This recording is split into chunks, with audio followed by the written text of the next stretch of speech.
Hello दोस्तों, नमस्कार, जय हिंद। स्वागत है आप सभी का गुरुजी स्टडी प्लान यूट्यूब चैनल पर। सभी को निःशुल्क शिक्षा और बेहतर शिक्षा मिले और सर्वश्रेष्ठ शिक्षा और सभी को एक समान शिक्षा मिले, चाहे लड़का या लड़की कोई भी हो, सभी को समान शिक्षा मिले, इसी यकीन और विश्वास के साथ हमारा यूट्यूब चैनल काम करता है और आप सभी के सपोर्ट और प्यार के कारण हम दिन रात आगे बढ़ रहे हैं। तो देखिए फ्रेंड्स, आज की हमारी ये वीडियो रहने वाली है हिंदी वर्णमाला के ऊपर ही हमारी सीरीज चल रही है और उसी में से आज हम देखेंगे अल्पप्राण, महाप्राण, स्वराघात, बलाघात, अनुतान आदि सभी महत्वपूर्ण टॉपिकों को, सभी टॉपिकों को बड़े ही डिटेल और बहुत ही फैक्ट के साथ आपको बताया जाएगा। तो अपनी पेन और कॉपी लेकर बैठ जाइए फ्रेंड्स, क्योंकि जो भी इंपॉर्टेंट बात हो उन सभी को नोट डाउन कीजिएगा। मेरे साथ अपने नोट्स बनाइएगा। अगर आपको मेरी वीडियो स्लाइड बनी हुई नोट्स की अच्छी लगती है तो आप जैसे का तैसे ही इनको नीचे उतार लीजिएगा अपनी कॉपी में, और अगर आप इनको और भी बेटर कर सकते हैं तो और भी बेटर करके अपने हैंड रिटन नोट्स, अपने खुद के लिखे हुए नोट्स जरूर बनाइएगा। क्योंकि फ्रेंड्स, एग्जाम के टाइम में आपके नोट्स ही आपके सबसे बड़े साथी होंगे। आपकी सबसे बड़ी हेल्प जो करेंगे वो आपके नोट्स ही करेंगे। कम समय में ज़्यादा मटेरियल, ज़्यादा स्टडी मटेरियल आपको अगर रिवाइज करना होगा तो आपके नोट्स ही उसमें प्रॉपर सहायक सिद्ध होंगे। क्योंकि एग्जाम के समय में काफ़ी कम समय होता है, उस समय ना तो आप मोटी मोटी किताबें पढ़ सकते हैं, ना ही लंबी लंबी वीडियो देख सकते हैं। अगर आपके बनाए नोट्स आपके लिए बहुत ही कम मिनटों में आपको घंटों का ज्ञान आपको तुरंत दे देंगे। तो देखिए फ्रेंड्स, आज की हम वीडियो शुरू करते हैं। इस वीडियो में देखेंगे अल्पप्राण, महाप्राण। देखिए, प्राण तत्व के आधार पर वर्णों को दो भागों में विभाजित किया गया है। वर्णों का हमने विभाजन, देखिए फ्रेंड्स, इससे पहले हमने एक मास्टर वीडियो 25 मिनट की लगभग बनाई है, जिसमें हमने लगभग 15 से 20 क्वेश्चन आपके हिंदी कवर हो जाएंगे। उस वीडियो को आप जरूर देखिएगा। उन्हीं को देखने के बाद उसके बाद मैंने 2 वीडियो और बनाई है फ्रेंड्स। उसमें लघु, दीर्घ स्वर, लघु स्वर, प्लुत स्वर, सभी प्रकार के व्यंजन, अंतस्थ, ऊष्म, सभी व्यंजनों की डिटेल व्याख्या की है। तो आपने अगर वो वीडियो नहीं देखी है तो आप उनको सबसे पहले जाकर देखिएगा। उन सभी की लिंक इसी वीडियो के नीचे दी गई है। इसकी वीडियो के डिस्क्रिप्शन बॉक्स में जाकर आप उन वीडियो को देख लीजिएगा। इससे आपका हिंदी वर्णमाला बहुत ही अच्छे तरह से तैयार हो जाएगा और किसी भी एग्जाम में, चाहे वो यूपी का कोई एग्जाम हो, यूपीएसआई हो, यूपी ट्रिपल का कोई एग्जाम हो, यूपी बीएड का, सीटेट, यूपी टेट, जहां भी हिंदी पूछी जाती है वहां पर फ्रेंड्स हिंदी वर्णमाला बहुत ही बड़ा योगदान रखती है। तो आप इन वीडियो को जरूर देख लीजिएगा। प्लेलिस्ट अपडेट कर दी गई है, उन वीडियो को लगा दीजिएगा, अपनी तैयारी अच्छी कर लीजिएगा। एक सीट आपको अगर पानी है तो आप पूरी ईमानदारी के साथ हमारे साथ लगे रहिए और हम बताते रहे आप उनको पढ़ते रहिए। तो आपको एक्स्ट्रा कोई फैक्ट पढ़ने की जरूरत ही नहीं पड़ेगी, क्योंकि हम सभी कुछ कवर करके अपनी वीडियो में आपको निःशुल्क दे रहे हैं। तो फ्रेंड्स देखिए, आज हम देखेंगे कि जो वर्णों का विभाजन है वो प्राण तत्व के आधार पर जो किया गया है उसमें वो किन किन भागों में किया गया है। तो प्राण तत्व के आधार पर वर्णों को 2 भागों में बांटा गया है। तो देखिए फ्रेंड्स, अगर ये क्वेश्चन पूछा जाए एग्जाम में कि प्राण तत्व के आधार पर कितने भागों में बांटा गया है, तो 2 भागों में। और कौन से भाग है? एक है अल्पप्राण और एक है महाप्राण। इन दोनों को अभी आगे वीडियो में डिटेल देखेंगे। अभी इनका आप नाम ध्यान रखिएगा, अल्पप्राण और महाप्राण। अब देखिए, बात होती है अल्पप्राण की। अल्पप्राण वर्ण वह होते हैं जिनके उच्चारण करते समय मुंह से गर्म वायु का प्रक्षेपण कम होता है। जैसे इसका नाम अल्पप्राण, अल्प माने कम, कमी, अल्प कहते हैं ना कमी, न्यूनता, तो उसी तरह इसका नाम है अल्पप्राण। अर्थात जब हम वर्णों का उच्चारण करें तो उच्चारण करते समय हमारे मुंह से जो वायु है, गर्म वायु, उसका प्रक्षेपण यानी उसका निकलना काफी कम हो, उसी को ही अल्पप्राण कहते हैं। इन शब्दों के, उन वर्णों के उच्चारण में हुंकार की ध्वनि भी नहीं निकलती, अर्थात शब्दों पर जोर देकर नहीं बोला जाता। काफी ही कम मेहनत से, कम श्रम से इन वर्णों का उच्चारण किया जाता है। अब इनकी संख्या की बात करें फ्रेंड्स, अगर क्वेश्चन एग्जाम में ये भी पूछ लिया जाता है कि अल्पप्राण कितने होते हैं, अल्पप्राण जो व्यंजन है या वर्ण है ये कितने होते हैं, तो आप ध्यान रखिएगा टोटल 20 अल्पप्राण होते हैं। और फ्रेंड देखिए, मैंने रेड रंग से बोल्ड किया है, तो आप इसको भी नोट डाउन कीजिएगा। एग्जाम में क्वेश्चन पूछा गया है कि स्वर किस भाग में आते हैं, अल्पप्राण या महाप्राण। तो आपको ध्यान रखना सभी स्वर अल्पप्राण होते हैं, क्योंकि स्वरों को बोलते समय काफी कम गर्म वायु का हमारे मुंह से प्रक्षेपण होता है, काफी कम मेहनत से इनको बोला जाता है, तो इसीलिए सभी स्वर अल्पप्राण की श्रेणी में आते हैं। अब देखिए, अल्पप्राण है कौन कौन से। हमने ये संख्या तो देख ली कि 20 है, अभी 20 है कौन कौन से, इनको भी देखते हैं फ्रेंड्स। देखिए, प्रत्येक वर्ग का प्रथम, तृतीय और पंचम वर्ण। अब आप कहेंगे वर्ग कौन सा, तो देखिए वर्ग क्या होते हैं आपको मैंने पहले बताया, कै, चे, टे, तैप है। इसकी शॉर्ट ट्रिक बताई थी मैंने आपको, कच, ट, तप। तो ये बनी कहां से है, अर्थात हमारे जो भी 5 वर्ग हैं, कै, देखिए ये है कै, चे, टे, ते, पे, तो इसकी ट्रिक है कचट तप। तो ये जो वर्ग है, इन्हीं वर्गों का पहला, तीसरा और 5वां जो वर्ण होगा, प्रत्येक वर्ग का पहला, तीसरा और 5वां वर्ण हमारा अल्पप्राण में आता है। तो देखिए हमारा पहला तो ये हो गया, दूसरा और तीसरा। और देखिए आप इनको नोट मत कीजिएगा, अभी मैं फिलहाल आपको ये बता रहा हूँ, ये तो नीचे गलत लिखा गया तो आप इसको ध्यान मत दीजिएगा। अभी वर्गों में बात चल रही है तो वर्गों को देखिएगा आप, पहला वर्ग, तीसरा वर्ग, सॉरी देखिए पहला वर्ग, पहला वर्ण, तीसरा और पांचवा, ये सभी अल्पप्राण हैं। और इसके अलावा बात करें फ्रेंड्स देखिए, तो इसके अलावा अंतस्थ व्यंजन, ये रे ले वे, चार हमारे अंतस्थ व्यंजन होते हैं। तो ये चारों व्यंजन भी अल्पप्राण में ही सम्मिलित होते हैं। और एक उत्क्षिप्त व्यंजन डे, जो हमारे अल्पप्राण में आता है। तो इस प्रकार देखिए 3, 6, 9, 12, 15, तो 15 तो हमारे वर्ग जो हमारे क्या चार्ट है इनमें से हो गए, 4 हमारे अंतस्थ व्यंजन हो गए और 1 हमारा उत्क्षिप्त हो गया। तो आप इनको सबको जोड़ेंगे तो ये बनेगा 15, 4, 19 और 20। और मैंने आपको 20 ही शुरू में बताया था कि 20 अल्पप्राण होते हैं। अब बात करते हैं फ्रेंड्स महाप्राण की। अल्पप्राण हमने देख लिया 20 होते हैं, सभी वर्गों के पहले, तीसरे, पांचवें वर्ण, अक्षर और साथ साथ अंतस्थ व्यंजन और एक उत्क्षिप्त व्यंजन। अब बात करें फ्रेंड्स कि महाप्राण की, तो महाप्राण में जस्ट इसका उल्टा हो जाएगा। जिस प्रकार उनके उच्चारण में हमारे मुख से वायु का निकलना काफी कम होता था, तो महाप्राण इसका नाम है, महा मतलब ज्यादा। तो महाप्राण में हमारे मुख से जो वायु निकलेगी अक्षरों का उच्चारण करते समय, तो ये वायु काफी ज्यादा होगी और हुंकार की ध्वनि भी साथ साथ निकलेगी। जब इनको हम बोलेंगे तो एक हुंकार की ध्वनि भी साथ में निकलेगी। और ये होते कौन से फ्रेंड्स, ये वर्ग का दूसरा और चौथा वर्ण होते हैं। 1, 3, 5 हमने अल्पप्राण में रखे, तो इनके बीच में कौन बचे, 2 और 4। तो दूसरा और चौथा जो वर्ण होगा वो महाप्राण होगा। इनकी संख्या 15 होती है।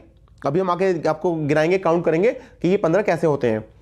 अब देखिए एक फ्रेंड, एक और बात काफी नोट करने वाली है कि महाप्राण को क्यों कहा जाता है। महाप्राण कहने का अर्थ यह है कि वर्णों के उच्चारण में जो हमारी प्राण वायु है, जिससे हम बोलते हैं और जिससे हमें प्राण मिलते हैं, तो उस वायु का विशेष महत्व होता है।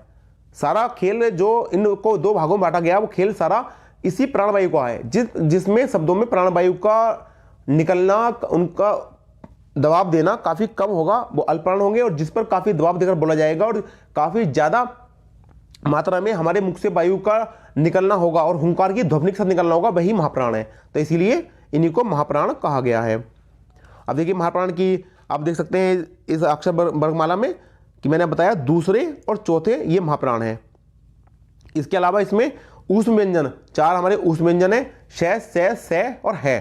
श, से और है 4 ऊष्म व्यंजन और एक उत्क्षिप्त व्यंजन डे। देखिए उच्च व्यंजन 2 होते हैं, एक उच्च व्यंजन हमारे अल्पप्राण में आएगा तो उसको आप ध्यान रखिएगा, और दूसरा उच्च व्यंजन हमारे महाप्राण में आएगा। और आप इनको ध्यान रखिएगा क्योंकि इनसे भी क्वेश्चन सीधा बनेगा और 1 नंबर क्वेश्चन होगा। और आपका अगर 1 नंबर भी आप चूके तो मेरे पढ़ाने का फायदा कोई नहीं रह जाएगा, क्योंकि जब मैं आपको इतने डिटेल और विद फैक्ट्स पढ़ा रहा हूँ, बहुत ही जोर दे के पढ़ा रहा हूँ बातों को, जो मुझे पता है कि ये बातें पूछी जाती हैं और स्टूडेंट में कंफ्यूज हो जाते हैं, तो आप उनको गलत मत कीजिएगा और अपना 1 नंबर जरूर सिक्योर कीजिएगा। 1 नंबर ही आपको जॉब से बाहर या अंदर कर सकता है फ्रेंड्स। इसलिए मैं नहीं चाहता कि कोई भी फ्रेंड्स जो मेरे चैनल पर हो, मेरी वीडियो को देख रहा हो, उसके बाद भी वो 1 नंबर से चूके। तो मैं चाहता हूं आप 1 नहीं 1000 नंबर लेकर आए, जो एग्जाम जितने का हो आप उसमें से उतने लेकर आए। हिंदी आपकी इतनी स्ट्रॉन्ग करवा दूंगा फ्रेंड्स इस सीरीज द्वारा कि आपको हिंदी, मातृभाषा तो हमारी है, लेकिन मातृभाषा को जितने व्याकरण रूप से आती है एग्जाम में, वो आपको एक क्वेश्चन इससे हल कर पाएंगे। आते हैं वापिस टॉपिक पर अपने। तो इसमें देखिए दूसरा चौथा तो ऐसे वर्ण हो गए, तो ये टोटल 5 में से 10 तो ये हो गए फ्रेंड्स, 5 गुणा 2 10, 4 ऊष्म व्यंजन 14 और 1 हो गया उत्क्षिप्त 15। तो देखिए ये टोटल 15 होते हैं। मैंने शुरू में बताया ये संख्या 15 होती है, हमने काउंट भी करके देख लिए कि ये 15 कैसे होते हैं। अब देखिए फ्रेंड्स, ये तो महाप्राण अल्पप्राण मैंने आपको पढ़ा दिए पूरे तरीके से। अब एक और नया टॉपिक है, थोड़ा सा है काफी छोटा टॉपिक, इसलिए मैंने इसी वीडियो में इसको कवर कर दिया। इसके लिए अलग से वीडियो बनाने की जरूरत नहीं है। कभी कभी 1 नंबर में क्वेश्चन सीधा पूछ लेता, सीधा डायरेक्ट पूछ लेता, हालांकि इसमें कुछ विशेष पढ़ने के लिए है नहीं। एक ही पेज में मैंने तीनों को लिख दिया और इनको एक बार आप पढ़ लेंगे तो एक बार में आपको ये याद हो जाएंगे। देखिए एक शब्द आता है स्वराघात।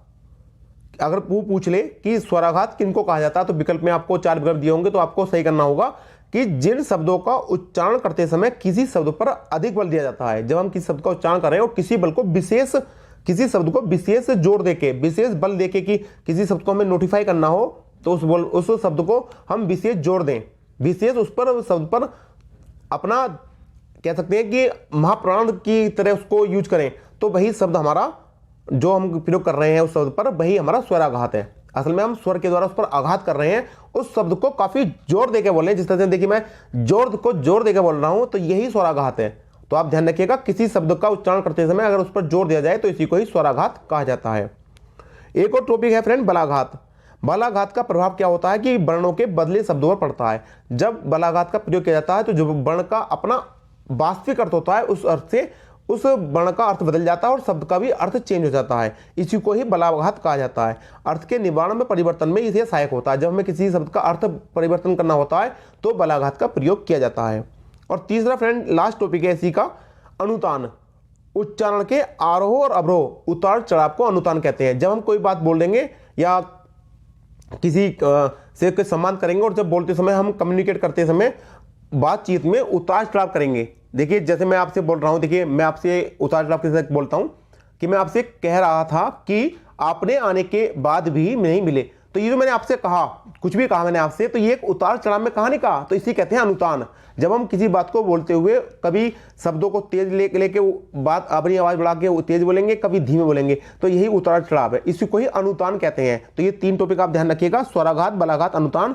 काफी छोटा टॉपिक है लेकिन इनसे एक क्वेश्चन सीधा डायरेक्ट एग्जाम में पूछ लिया जाता है, इसलिए मैंने इसको अल्पप्राण और महाप्राण के साथ कवर कर दिया। तो देखिए फ्रेंड्स, हमने एक अल्पप्राण महाप्राण कवर कर लिया और मैंने इसी के ऊपर बेस 5-6 क्वेश्चन रखे हैं, उनको भी लगा लेते हैं जिससे हमको हमारे अल्पप्राण और महाप्राण की तैयारी अच्छे से हो जाए।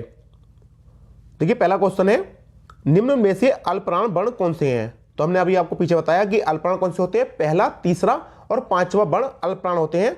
तो देखिए क और ग, क पहला वर्ण है और ग तीसरा वर्ण है, तो ये दोनों ही अल्पप्राण है। तो ऑप्शन बी इसका सही हो जाएगा। और देखिए फ्रेंड, जो भी साथी हमारे चैनल पर नए हो, पहली बार हो और हमारी वीडियो को देख रहे हो, अगर आपको हमारी वीडियो वास्तविकता में ईमानदारी से पसंद आ रही हो और हमारा काम आपको पसंद आ रहा हो तो आप हमारे चैनल को जरूर सब्सक्राइब करें। साथ ही साथ हमारी इस वीडियो को लाइक करें और अपने फ्रेंड्स और स्टडी ग्रुप में शेयर करें। जिससे क्या होगा फ्रेंड्स कि जो अदर्स स्टूडेंट हैं जिन तक हमारी अभी पहुंच नहीं है, तो उन लोगों को भी काफ़ी हेल्प हो जाएगी, उनको भी एक अच्छा मटेरियल, अच्छा प्लेटफॉर्म मिल जाएगा और दूसरा फ्रेंड हमको भी सपोर्ट होगी, तो हम भी आपके लिए और बेहतर स्तर पर काम करेंगे।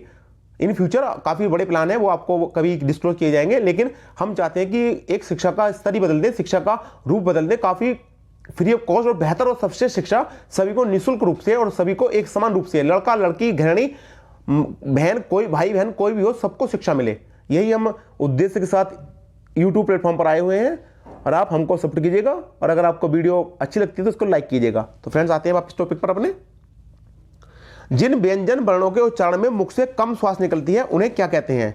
तो देखिए फ्रेंड, मैंने आपको पीछे बताया, जिनको उच्चारण करते समय वर्णों के काफी कम श्वास निकले, गर्म हवा का हमारे मुंह से प्रक्षेपण कम हो, उनको हम अल्पप्राण व्यंजन कहेंगे। तो ऑप्शन बी इस क्वेश्चन का राइट आंसर हो जाएगा।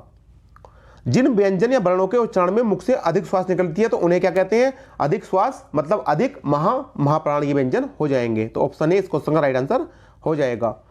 जिन शब्दों के अंत में ए आता है उन्हें क्या कहते हैं? देखिए फ्रेंड्स, ये क्वेश्चन मैंने पीछे की वीडियो जो मैंने आपको करवाई थी उनमें से मैंने क्वेश्चन रखा है, क्योंकि ये क्वेश्चन काफी इंपोर्टेंट है, अच्छा क्वेश्चन है। हालांकि महाप्राण से संबंधित नहीं है, लेकिन फिर भी हिंदी से संबंधित तो है, वर्णमाला से संबंधित है, इसलिए क्वेश्चन को रखना जरूरी था। तो जिन शब्दों के अंत में ए आता है उन्हें कहते हैं अकारांत शब्द। तो ऑप्शन डी इस क्वेश्चन का राइट आंसर हो जाएगा। निम्नलिखित में से कौन अयोगवाह है? तो देखिए फ्रेंड्स, अयोगवाह में केवल विसर्ग आते हैं। महाप्राण अल्पप्राण कोई अयोगवाह नहीं आता, अयोगवाह में विसर्ग अयोगवाह में सम्मिलित किए जाते हैं। हिंदी में अल्पप्राण वर्णों की संख्या कितनी है? 1 नंबर क्वेश्चन सीधा एग्जाम में ऐसे बनेगा कि अल्पप्राण की संख्या कितनी है, महाप्राण वर्णों की संख्या कितनी है। तो आप दोनों को ध्यान रखिएगा, अल्पप्राण हमारे टोटल 20 होते हैं और महाप्राण हमारे 15 होते हैं। तो अल्पप्राण की संख्या हो जाएगी टोटल 20, ऑप्शन सी राइट हो जाएगा। और नेक्स्ट क्वेश्चन मैंने महाप्राण पर रखा है, महाप्राण वर्णों की संख्या कितनी होती है? तो इसकी संख्या होती है 15, ऑप्शन ए 15 राइट इसका आंसर हो जाएगा। तो देखिए फ्रेंड्स, हमारी ये वीडियो यहीं पर समाप्त होती है। अल्पप्राण महाप्राण की बहुत ही डिटेल, बहुत ही फैक्ट और बहुत ही आसान शब्दों में आपको समझाई वीडियो है। आप अपने नोट्स बनाइएगा और नोट्स को 1-2 बार रिवाइज कीजिएगा ताकि आपकी इस टॉपिक पर अच्छे से पकड़ हो सके। तो फ्रेंड्स, मिलते हैं आपसे नेक्स्ट वीडियो में, तब तक के लिए गुड बाय, जय हिंद, जय भारत।